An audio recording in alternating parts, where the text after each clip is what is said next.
Hi, this is Yolanda Van Veen, and in this segment we're going to talk all about how to prune McIntosh apple trees. Now, McIntosh apples are one of my favorite apples. They're very sweet and very crisp, and they're very easy to grow as a plant and as a tree in your fruit garden. And there are a few simple rules that you should follow when you're growing them so that you prune them and that they will produce even more fruit the next year. So let's go over some of those rules. So when you're pruning any kind of fruit tree, the goal is to cut out a lot of the random branches towards the top of the tree, because those are usually the more fruity branches that's going to produce the more fruit, and you want to thin it out about 1/3 the size each year, and that way it won't just get tall and lanky, and it'll fill up and you'll get a lot more fruit quicker. And so just by cutting out, see the lighter colored branches, you can get a lot more fruit, and you just trim them out and even it out so there's more sun that gets into the middle branches, and the tree will do much better.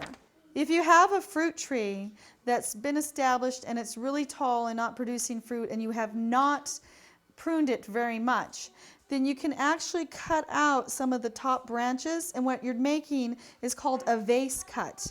By doing that, you're forcing most of the growth back down to the bottom part of the tree, and you'll get a lot more fruit for the next year. So when you're pruning any type of a tree, you want to be really careful to cut it at the right angle. For example, if it's a large branch, you want to cut first at one side and then the other side, and then you're cutting that whole heavy branch off. Because if you just cut from one angle, it might actually hurt some of the bark and get into the main trunk. And you never want to hurt the main trunk, because you will lose a tree if it gets too damaged.